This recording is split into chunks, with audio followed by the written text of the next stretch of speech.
All right, welcome back to Protect You Radio. Another week of fun-filled facts and information or stuff I make up and see if the ladies call me out on it. So, welcome back, Candy and Mary. I'm so happy you're back. Hello. Everyone's good? We are awesome. Excellent. Do anything fun this week, shooting-wise or self-defense-wise? Or I tackled my son. I mean, does that count? Yes, absolutely. That's practice, right? There you go. I'd like to say I tackled my son, but that's not going to happen. He's about 6'2" and 300 pounds, and I'm pretty sure I would just bounce off. I know, right? He snatched me up a couple weeks ago like I was a rag doll and put me over his head. I was like, how do you tell him, no, you can't do that? I know, right?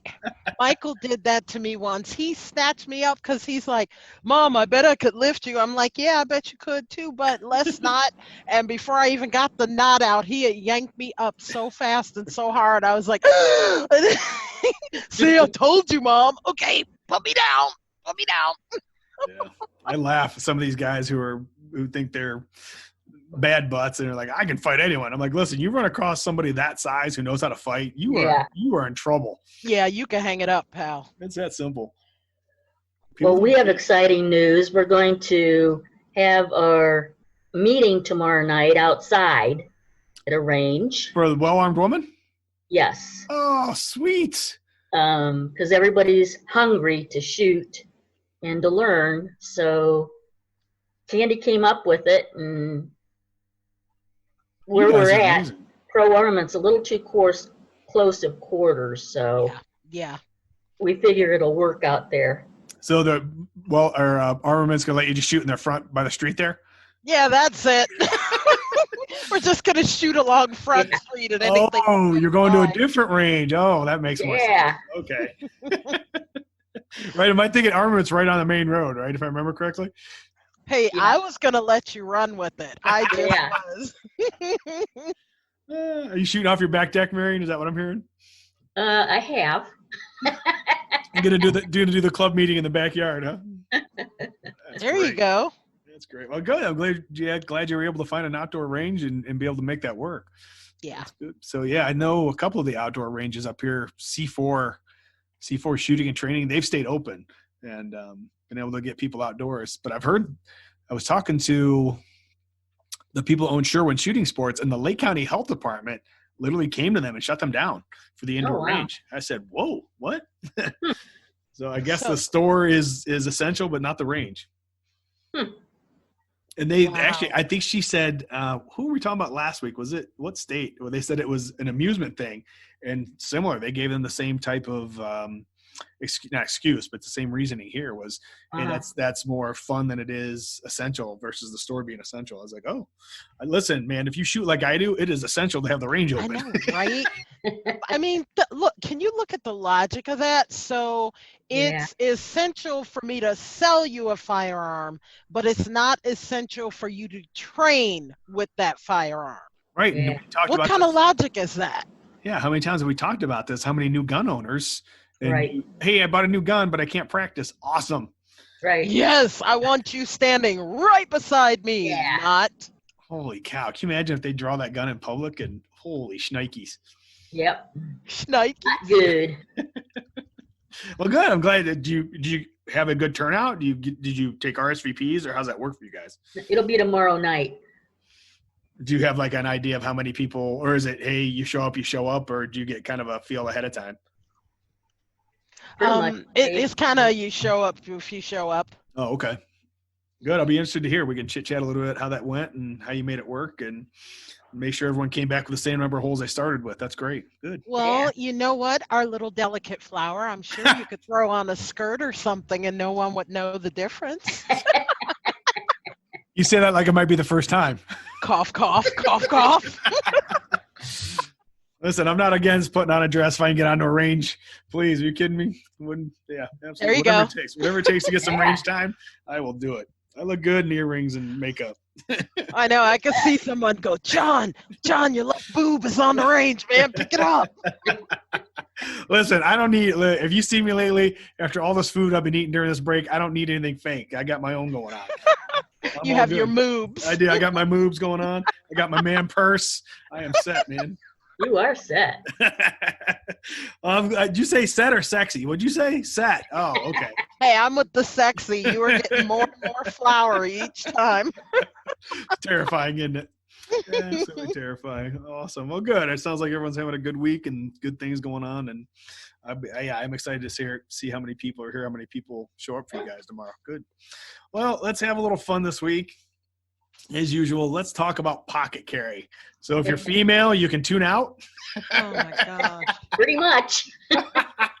As soon as I read this story, because we've talked about this so much, I just started laughing. My wife was looking at me like, what is wrong with him? Is he having a stroke or is he laughing? And I was like, yeah, I'm laughing because I thought of my ladies in their pockets and how it just doesn't work. So Nope. it made me laugh. Yeah. So this was coming from Concealed Nation, and this is called the 5 rules for pocket carry. And some of these just made me laugh just because pocket carry makes me laugh. And it was like 5 things. My first thought was 5 rules for pocket carry. My first rule was don't. Don't. I know. There's your first 5 rules. Don't ever do this thing. Don't. And I understand people do. And here, right from the article, it says, over the last few years, pocket carry has become an increasingly popular method for concealed carry. This is mostly due to firearm manufacturers making better micro and subcompact guns fit for pocket carry. However, the holster industry has done an equally great job in developing pocket holsters that make this form of carry one of the most comfortable regardless of the wearer's shape. Are either of you seeing this trend as popular? No. No, absolutely not. Yeah, and I understand, especially not on the female side, but I don't see a lot of people pocket carrying guy-wise either. It's just, I think, if anything, I thought it went the other way. I thought people were like, oh, this is just not a good idea. And I thought they've been moving away from it. The belts and the holsters and the carry gear have gotten so much better. Right. Pocket carry is just not. Yeah, I don't see that as a booming trend, but No. I've never been a fashionista, and trends go right by me pretty fast. You really said fashionista. I am a Proud of you. fashionista, right? Hey, when you're a flower, you got to be a fashionista. I know, right? You just keep amazing us tonight. My goodness. Now, I do give them credit. They do highlight, and this is probably one of my favorite parts of the whole article. Pocket carry may be one of the carry methods that lend a negligent discharge more than others simply because of the nature in which we use our pockets. Yeah. Crazy concept. That makes sense. I mean, there are times and places where I could see pocket carry if you're wearing a coat or something and you want to pop it in your pocket when you're walking the dog. But even then, I'm a little leery on pocket carry, not gonna lie. Yeah. No. I love the image that they have on the link you gave us where you've got the one guy going, yes, and then you've got Clint Eastwood with that look on his face going, hell no. It's like, are you kidding me? That's funny. So one of their first tips is keep your hands out of your carry pocket. You think? Yeah, people fiddle with their pocket. People keep their hands in their pockets and they jam their hands in their pockets carelessly a lot of times. And you just got to be careful with that. Oh yeah, definitely. I just can't, especially if you're carrying without the holster. And how many people, are like, hey, I'm just going to drop this in my pocket, and now you have a gun in your pants with no holster and no trigger guard. Oh my gosh. So they talked about, from the article, it says, what's going to make this even more difficult is your desire to want to touch and adjust your firearm. You're probably going to think everyone can see it and that you have it in your pocket. Do you guys remember the first time you carried your gun, what it felt like? Yes. It was awkward. Yes. Did you think everyone could see the gun? Yes. So a lot of times I'll talk about the first time I carried in public. I was constantly touching the gun. And I used to carry behind my hip.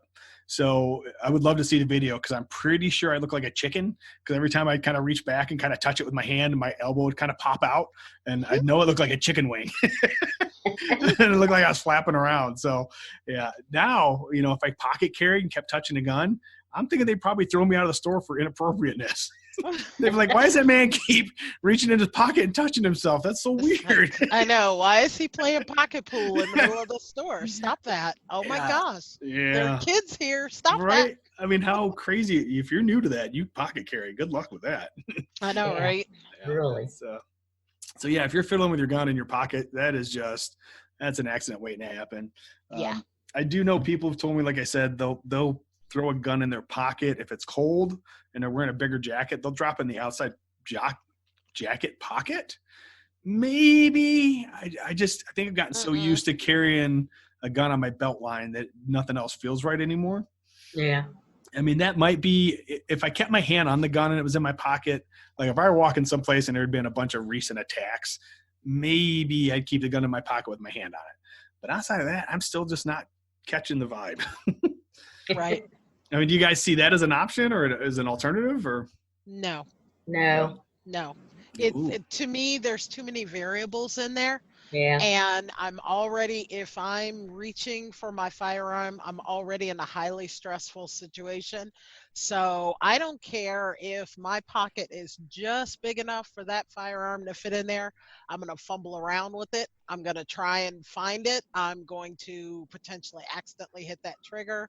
There's just so many variables in there that if it's just in your secure carry holster, that will just eliminate 99.9% of those issues. And nice.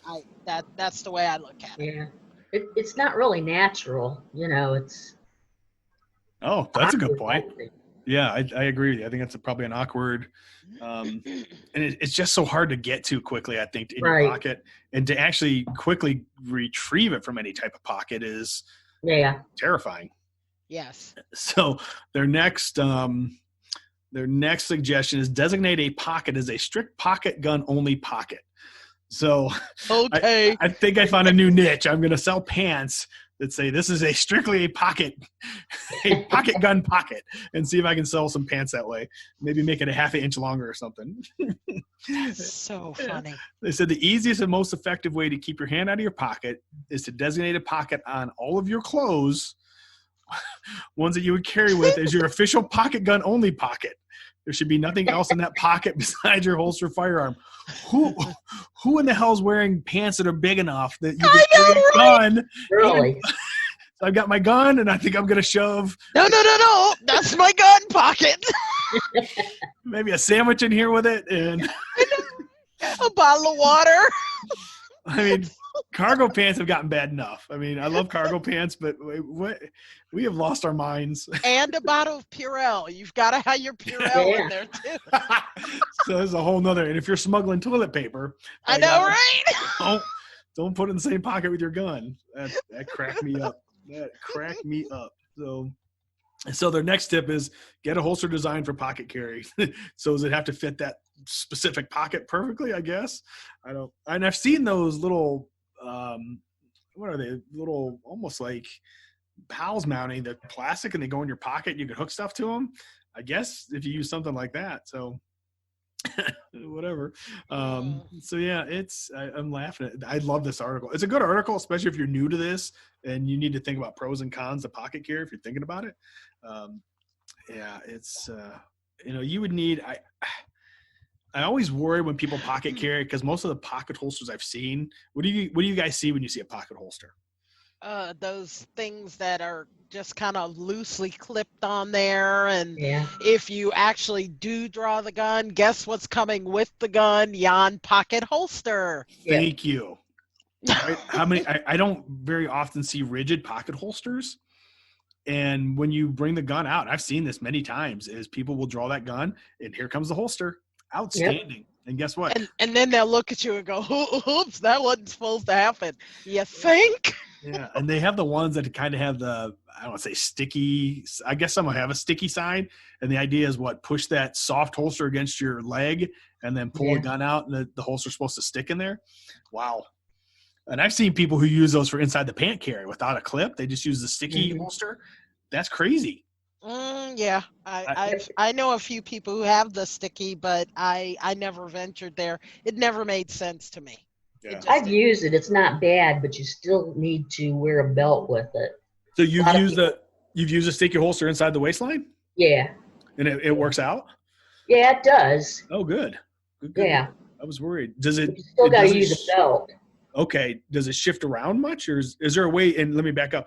Does it attach at all, or is it just using the sticky friction? No, just the sticky. Wow. Interesting. But you have to use a belt to keep the tension on To it. keep it on it. Interesting. I've always wondered Yeah. how that worked. Because listen, this is the guy that's going to pull a Plaxico Burris in the nightclub, and it's going to slide down my leg and get stuck in my pant leg somewhere, and somebody's getting shot because it slid down my pant leg, and then I'll do the backflip like the FBI agent, and somebody's going to die. So, wow, that's really interesting. I had no idea if that would work or not. I steered It worked. Good for you. See, this is why I have you guys on, because I can't get to all the different holsters and try them. And I've got enough holsters laying around that I don't use. And that's the last thing I need is a sticky one that I'm not sure about. So I think I'm just going to start calling Marion the Brave. What? Marion the Brave, because I was always too chicken to try the sticky. I'm like, no. And plus, with the clothes I wear, I don't have pockets that would lend themselves to that. Well, So- put it in a pocket. Put it inside the waistband. She's actually wearing it inside the waistline with a, with a Wow. belt. See, I see, haven't been lately, but yes, I have. Yeah, this is what I'm saying. I'd put on my sweatpants and think I was tying it up, and it would go down my pant leg. I know, right? Marion the Brave, I tell Marion you, the Brave. she's awesome. Good for you, young lady. Yeah, I'd be. I want to pressure test something like that. Put one of those inside my waistline and see how it holds up in a fight, and I'd just be interested. There's So I think I'm going to spend some time this summer inviting people over and trying different gear like that, and just, hey, let's see what happens when we slap each other about the head with a sticky holster on our waistline and see how it holds out. Is chicken going to be a part of that invitation? If you bring up fried chicken, I'll come. I bet you were calling me a chicken. So we got Well, Marion you know. Brave and John the Chicken. Outstanding. There you go. I went from being a delicate flower to an outright chicken now. To an outright chicken, a fried chicken at that. Listen, I will fry chicken. I will smoke whatever you guys want to get you over here and help train a little bit. And I will, whatever it takes. Listen, I'm easy. I will do what it takes. Hey, chicken will get me there, dude. Just fried chicken, I'll be there. That's awesome. So the next tip they say is just say no to tight pants. You think? Listen, this should not just be a gun thing. Okay, No. let's get into reality here. Right. Let's especially if you're carrying your gun, a little bit looser pants. If you're just out on the town, careful on the tight pants, especially when we dancing stuff. So, and it just says, they talk about it's very popular these days to have tight clothes. Absolutely, but if you're pocket carrying, probably not the best time to wear some tight fitting jeans. What was that? Conway Twitty? Is that who that was? It is tight fitting jeans. Am I dating myself on that song? That song's older, isn't it? There we go. So the next tip is watch your muzzle. Absolutely. Listen. Yeah. You got a gun rolling around your pocket. Listen. Kind of a no-brainer. Right. It's bad enough most of it carrying appendix, right? So we're gonna start throwing stuff in our pockets that again, this should be a tip for any type of carry. This shouldn't just be a pocket carry thing. That's awareness, right? But that's one of our regular safety tips. Oh, outstanding. Well, Marion, I am so happy to hear that you tried that out and it works out for you. This makes me I got a couple of them. Is that Remora sticky holster? Who makes those? It's called Sticky Holster. Is that the actual company's name? I forget. Yeah. Okay. Well, now I got to go buy one. Darn it. Would you stop? You guys spending my money. Knock it off. Maybe we you don't have to buy one. Just feed Marion and she'll bring hers over. Yeah, you think Marion's gonna let me take her holster and stick it inside my sweaty waistline? You think that's gonna happen? You know what? You threw the whole sweaty in there, and that kind of blew it. Never mind. Yeah. Never mind. She wants her sticky to stay sticky, not slimy. Yeah. Yeah, Marion actually shuddered. I can see her on camera. She actually shuddered when she thought of that. That's funny. Her hat almost came off. She shuddered so hard. Outstanding. Oh, I love you guys. All right. Any other shenanigans we can throw in on the pocket carry thing besides if you're female, you can't, and just don't. See, this is one time it's good to be female. You don't have to think about that much about pocket carry. That's beautiful. I know, right? I'm not even going to lie to you. If I was a dude, there is no way something would be flopping around in my pocket that close to what I naturally have that flops around. No, there's no way. Really? Listen, I have appendix carry every day. It doesn't faze me in the least, but pocket carry freaks me out. That would scare me half to death. And, and we talked about this with the knife last week about getting a knife out of your pocket, even with that waved motion. Now imagine, I know I for sure am not coordinated enough to reach into my pant pocket, and I don't wear tight clothes. For me to reach into my pant pocket and dig that thing out and have it in an upright position and have the holster come out properly, It just not happening. Not happening. So God bless the people who do it, and I hope it works out for them. And yeah, hope nobody gets caught with their pants down on that. I cracked Where's myself the up. bell? Where's the bell? Crack myself up. I'm glad You somebody still watched don't it. have the bell, John. Where's the bell? Yeah. Like I said, too many dinglings on the show anyways. So outstanding. All right. So I heard Canada's banning some guns. Yeah. Yeah. That guy's lost his mind. Yep, he Yeah. has. I guess when you don't have gun rights written into your constitution, it makes it a little easier, huh? Well, I don't even think they have a constitution. Yeah, honestly, that's funny, Mary. I don't know how their government is set up. I don't know if it's a Yeah, I don't think constitution. they've got one. Really? Is it this kind of this free floating, hey, Yeah. we're Canada? Pretty much. Maybe that's why what's their theme song? Oh, Canada, but it's Yeah. Canada. Oh, Canada. Duh. Exactly, the duh. Outstanding. So yeah, I get was that Prime Minister, was it Justin Trudeau? Is that his name? That young Yes. hipster, that little hipster. I laugh. I want to punch him in the nose every time I see his picture. No, I'm kidding. I'm not that violent, but I do want to. I want to shake him a little bit after this. So Yeah, I'm sure that. 1,500 different models they banned. Yeah. That's crazy. I mean, I didn't know there are 1,500 models of guns out there. Even listed my Scorpion. I saw that. So it went from M16, M4, AR-10s, AR-15s, the Ruger Mini 14, the VZ-58 that's the AKs, right? The variants on that, I think. The M14, the Beretta CX-4 Storm. That thing is about non-lethal looking. Wow. The Robinson Armament XCR rifles, the CZ Scorpions and the carbines and the pistols, the 6-hour MCX. So these are just the big ones that they listed. But this thing, I tried to read through the whole list. It's insane. I mean, they get into the nitty gritty and get into model number. I mean, it was like, wow. Yeah. That's nuts. Somebody needs a hobby. Whoever wrote that, they need a hobby or something other than Really. that's just ridiculous. That's what amazed me was how fast they were able to come up with those lists, right? Because when did that? So they banned it after a shooting in Nova Scotia. When was that shooting? Do you remember? Was that like April 29th? April 20? I'd have to go back and look. But I was like, wow, they really, and supposedly they were working on this beforehand, which is even creepier because I was like, how come nobody knew you were working on this? And I know he's been anti-gun for a long time, but they just kind of dropped this like a bomb out of nowhere. Yeah. He was like, with a swipe of a pen, boom, done. Wow. So I guess something I read said there's at least, this affects 72,000 people who own over 100,000 of the guns that are in that ban list. How do you enforce that? I know, right? Yeah. And I don't anybody know, are they, do you have to register and get like an ID card up there? I don't even know. I thought they were giving like a limit of 2 years. And I think they want.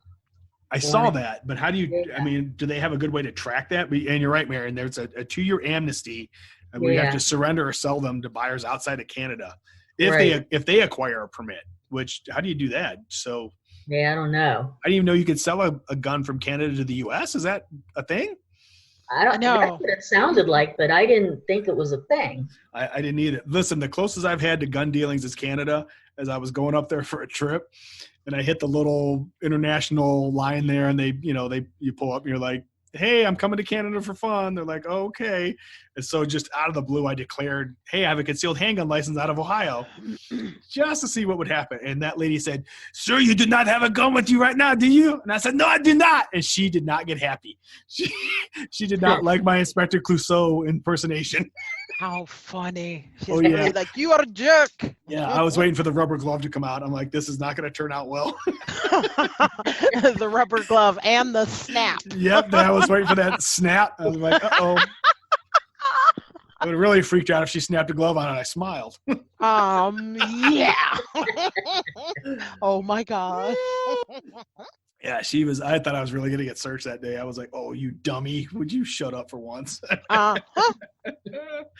That's awesome. So it looks like at the end of the amnesty period that Mary had talked about, So they can turn in their guns. If they don't sell them and stuff, they can turn them into a buyback program, which compensates people. Yeah, right. You know you're not going to get your value out. Right, exactly. Especially if it's something you modified. Can you imagine them trying to prove to a bunch of knuckleheads who have no idea what those guns are worth? And right. Yeah, they're going to have some person from a central office somewhere trying to decide what you're going to get paid for it. I was like, gun buyback programs are just the worst. Except if you've seen this kid, and jumping topics slightly, surprise, ADD boy.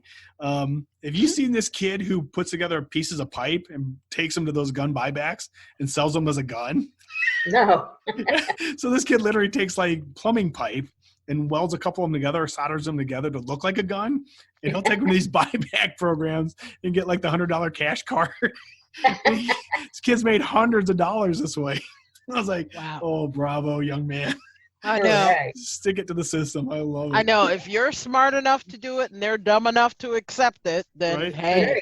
And you know they're laying it out on those tables. You always see the picture after the gun buyback and they lay out like 10 guns. And this kid's pipe guns are going to be on one of those tables and people are just shaking their heads laughing. I love it. So I was kind of doing some digging around about gun bans in different countries. Does this guy not realize that how much crime skyrockets after these bans? Have you guys looked at this? I wonder why. Right. I mean, we've got John Lott here in America. John Lott does all that stuff with, when there's concealed carry in places, crime goes down. Crazy concept. I know, right? I don't get where you are an international leader. You are, part of the big 8. I guess that's accounting firms. G8, I guess it would be. And you do you not read history? How did you become a prime minister and not know history? This is insane to me. It's absolutely insane to me. But, am I not? Oh, they're giving me the 10-minute warning tonight without the upgrade. Ooh, we'll see what happens. Yep. So. There's a little countdown clock. Is there one? I didn't even. Yes. 9:45. 9:44. We might have to do 2 shows and piece them together. Oh my gosh, that's hilarious. That's terrible. Anyways, so just digging around after Australia banned their firearms after they did that mass shooting and stuff. So after they banned it, there were 132,297 victims of assault, which is a 6% increase. Oops. Oopsie. Their armed robberies went up by 20%. Oh, that's crazy. It's bad enough you got people killing each other with guns beforehand, but now you got, yikes, 20% increase. That's huge. Wow. And their violent crime, either stayed the same or went up in total numbers. So I'm like, what?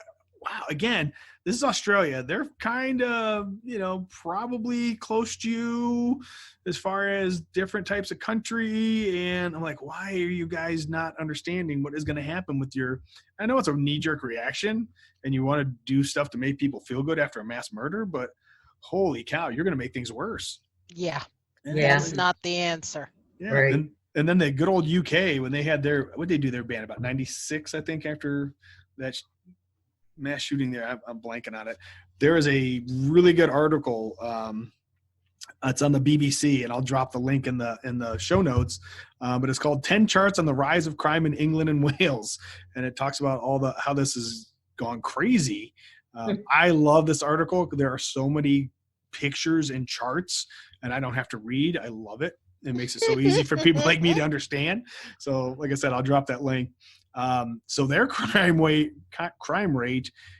skyrocketed right after their ban. It went down for a little bit, but in 2017, it jumped again, like 4.6%. Oh, wow. Yeah. And listen, this is one of the countries that probably has some of the hardest gun control laws, and their gun crime has gone way up. Their knife crime is insane. They had 43,516 knife crimes just in London in 12 months. Oh my gosh. That is an 80% increase from the low point in 2014. So you can be done without a gun. What? That's crazy talk. Right? I mean, if you want to kill somebody, you're going to find a way to do it, right? Yes, you are. Exactly. I don't care if it's a knife, a gun, a screwdriver, a butter knife, a brick, a bat. a crowbar. It doesn't matter. If you're a lunatic and you want to kill somebody, you're Yep. going to figure out a way.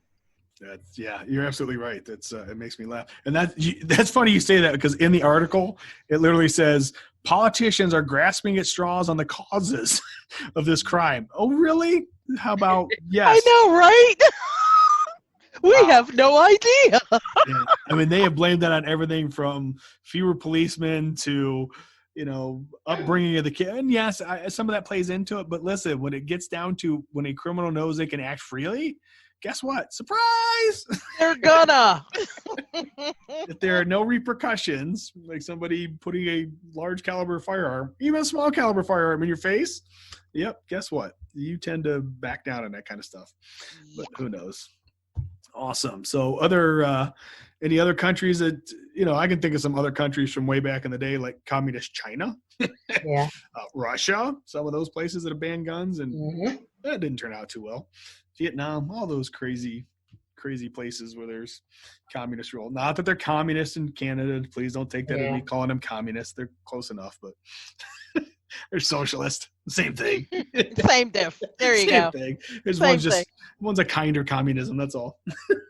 They're still whack. Yeah, I agree.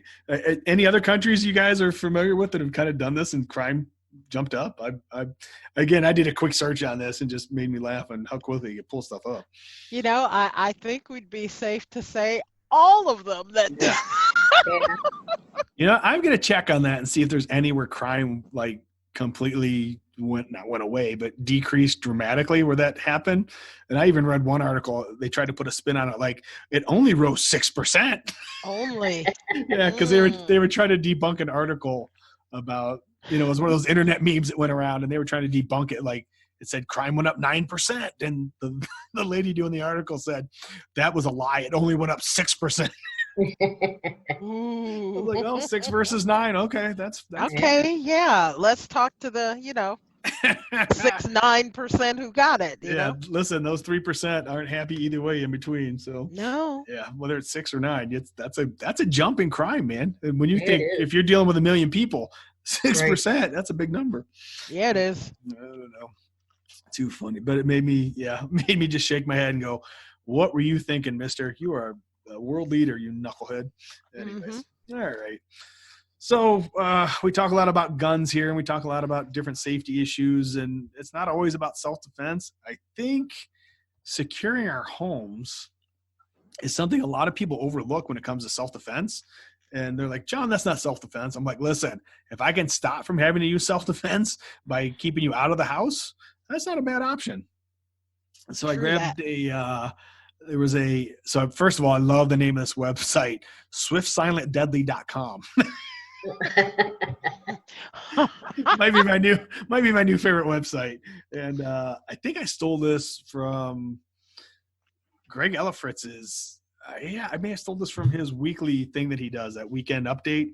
And this was one of the articles in there. But this website unto itself, I read a lot of stuff off of it. And this guy is really wide ranging, whether it be self-defense or whether it be medical gear or talking about securing your home. This guy is really good. So, and he started talking about deadbolts for your home. So a deadbolt is probably one of the best ways and easiest ways that you can, set your house up. And I'll drop this link in the show notes again too. He talks about how a standard deadbolt on your house is so easy to kick in. Most of them that come from the home designers and stuff have these like little 1/2-inch screws. And as he puts it, listen, if somebody can kick your door in, they will probably be upon you before you wake up. He said, but if they have to kick it 12 times, that's like somebody knocking at the door very loudly, and you will probably wake up and be able to defend yourself before they get through the door. True that. Yeah. Yeah. So I didn't even realize. So there's a standard called ANSI grade lock, and I had no idea that this was a thing. So there are grades in this ANSI, I guess. Grade 3 sucks. If your door is a grade 3, if you can figure it out, get rid of it. Do you guys have any idea? Do you know what your doors are? Nope. Like I said, not a clue that there was a level. And I knew that some locks were better than others, but Yeah. And he suggests a grade of at least a 2 with a 6-pin tumbler. And I'm trying to think because ours, we got new doors and they were saying that a big issue is the part that goes into the frame. yeah, That's the biggie, like those normal 2-inch screws and all that junk. No, not good, not good. Ours, I mean, when they were installing those doors, those screws were so long. I was like, oh my gosh. And they're like, yeah, that's how they don't get in your house, hon. that's what he suggests, like a 3 to 3.5 inch screw on those things. Yep. So that's, I know when I pulled some of mine out and upgraded them, because I've upgraded screws, but didn't know about the actual door lock being an issue. So I probably almost defeated the purpose of upgrading the screws. But yeah, the screws are probably an inch long if you're lucky, half-inch long, that hold your door in place. So that's shenanigans. And I know people need to make a buck, but man, make it somewhat safe. Right. Now, this was a tip, and I had never thought about this, is he says don't even bother with the dual. So you know how you have your door lock and you turn that little knob inside your door handle, and then there's the deadbolt. He suggests doing away with the turn knob handle part. He said just do the deadbolt. He said that is it keeps you from locking yourself out of your house. True. I may have done it, or for a friend. I'll say for a friend may have locked himself out at some point. He said with a deadbolt, you can't lock yourself out, and it's way stronger if you do it right. So that's kind of a fun tip of the day I hadn't thought about. Yeah. So, and then I think, Candy, you were talking about this kind of between the screws and the actual deadbolt, the part that shoots into the door. That's an issue too, because some of them they're not truly what's called dead. Right. Which means it's not locked into place in the extended position. Yep. I had this, didn't even know this. And he shows a cool little trick where if this thing, how far it extends into the door jamb itself. Kenny, it sounds like you've done some upgrades to some of your screws and stuff. Marion, have you guys done anything to your deadbolts and stuff that make them any more? Or do you guys just buy the heavy duty from the get-go? Nope. No, I don't think most people do. Yeah. Before probably the last 6 or 7 years, I probably didn't either. I probably just left whatever was in there and did away with it. But like I said, we did the screws, but hadn't thought about all the jam plates and the bolt going all the way in. The bolt going in never even crossed my mind that it wouldn't go deep enough to make a difference. We're due for new doors anyways, so. Oh, good timing. Yeah. That's good stuff. And I think if somebody wants to blow them off the hinges, it won't make a whole lot of difference. But listen, if I've gotten to the point where people are blowing my hinges off, there's a bigger problem. Yeah, I was thinking it. Yeah. That means I've probably got some drug dealers living in the back of my house and people are blowing hinges, and it's probably the police. And at that point, yeah, I should have let that go anyways. Oh, too funny. So it says the jam side of the door is just as important. If you spend money on the lock, the jam can just absolutely splinter if somebody hits it right. Yep. Again, this is a thing called a metal strike box. Not a clue. Didn't know what it was. Had never seen one. But it's just a big chunk of metal that goes into the door jamb, and then they're talking about using the 3 to 3.5 inch screws to set that inside the door jamb. So, wow, that's crazy. So, at a minimum, it sounds like if you got that strike box, it might help just unto itself. But yeah. I guess it's a whole combination. If the screws aren't long enough and the deadbolt doesn't go into the jam and there's no strike box, you may as well just have some, hey, here's some paper around my door. I'm going to kick it in now. I can see that happening. Too funny. Let's see. I think that's about it on the door stuff. I'm going to hit an article. So American Rifleman, our good friend Jim Wilson. So if you guys have anyone who's been around the gun community has probably seen Sheriff Jim around. And he's a legend. He get a little long in the tooth, but the guy's a legend, no question about it. He's probably forgotten more than I'll ever know about shooting in the gun industry and self-defense and stuff. So it's always cool to have him around. And for somebody like that to just write an article on, cleaning your gun and gun maintenance, that's kind of cool. So he talks about good quality defensive handguns aren't cheap. Well, thank you, Captain Obvious. But I know, right? And yes, he's right. If you maintain them, they will last just about forever. I've seen guns that, well-oiled machines running from way back with those CMP rifles, the Civilian Marksmanship Program. How old are some of those rifles and those things, man? But they're 70 years old and people are shooting them like it's know tomorrow. And Mm-hmm. and some of those guns are pretty beat up from what I've seen, but do a little work on them and things are good to go. I think one of the things I caught out of this article, and you don't hear it as often, and listen, I am the man who does not clean his gun every time he uses it. It sounds like more people are kind of headed that way with saying, hey, you don't have to clean it every time. They're built a little bit better now. Are you guys clean it every time? No. No. Yeah. I'm not even going to lie. No. Yeah, I really got away from it. Now, I teach it in class. And I give the caveat, do as I say, not as I do. And especially newer shooters, I was like, listen, learn to take the gun apart, clean it every time you use it. You'll get to know your gun better. But That is true. Yeah, and you can kind of start looking for stuff. And my bigger fear is a lot of times new shooters will buy a gun that's not maybe as expensive and not, I don't want to say not put together as well, but maybe not as high end, where it might start coming apart a little easier, where if you're shooting it a lot, then it might break down. So I think in that situation might be a good situation or a good time for people to clean their gun every time. I think one thing that people run into, and this article points out, you really don't have to go beyond just a basic field strip. Are you guys busting your gun down any further when you clean it?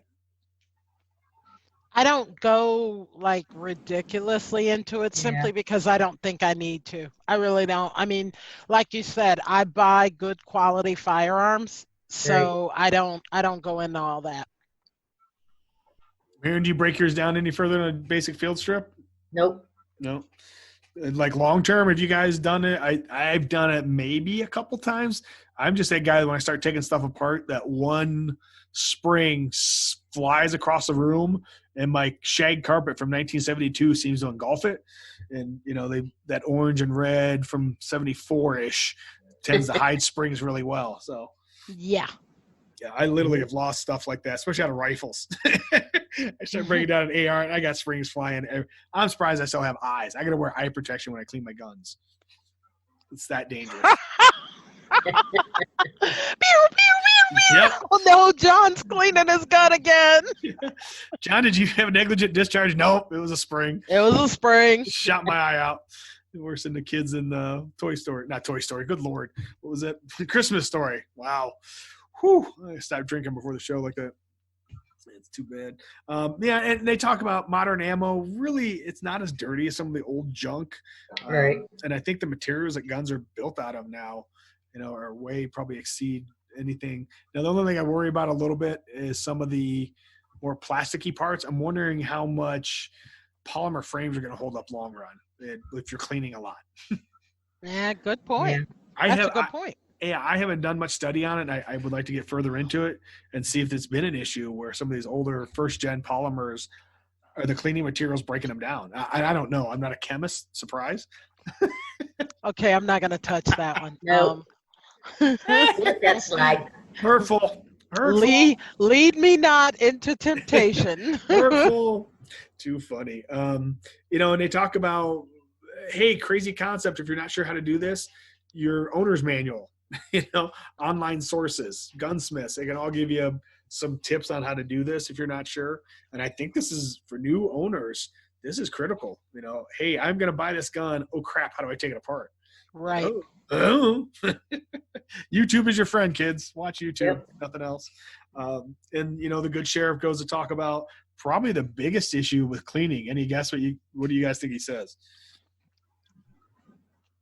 Putting it back together. Yeah, and lubing it correctly when you put it back together.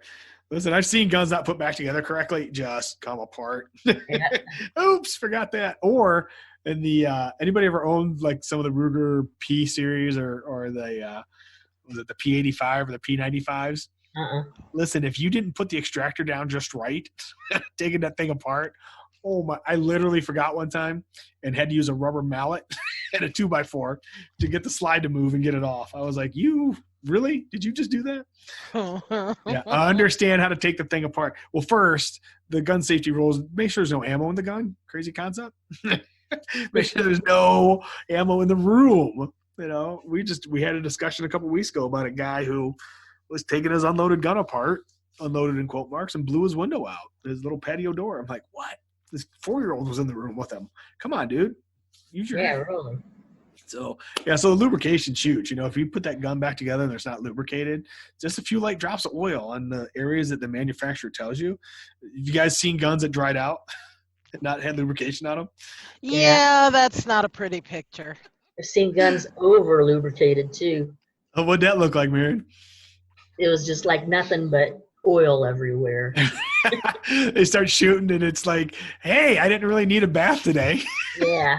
And it seems like ARs are the big one for me that I've seen people just literally just craziness, and the people next to them are covered in oil. They're covered in oil. I was like, And they're wondering why. is it raining? Nope.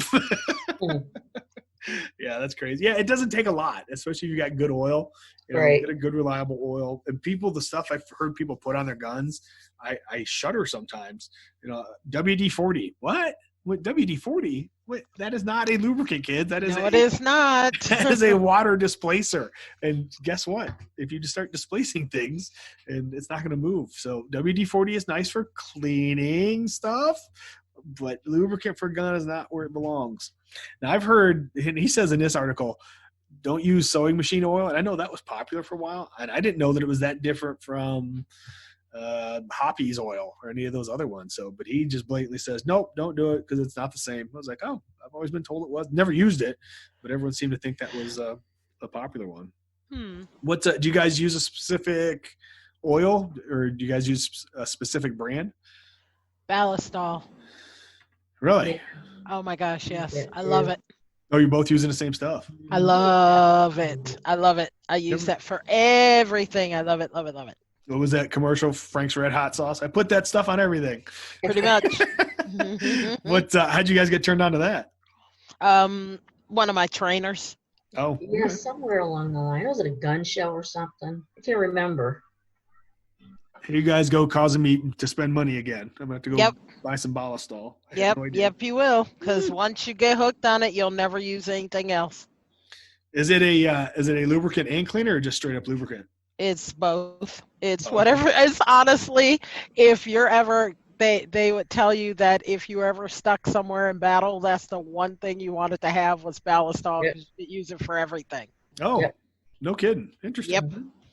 Yeah, I always laughed. We used to teach a lot of AK-47 classes, and guys would come with motor oil and just dump that motor oil in there. I was like, oh my gosh. They would lube them up with motor. I was like, hey, guess if you got some laying around, the AK though, I think you could literally pour cooking oil into it and be okay. Those guns are ridiculous.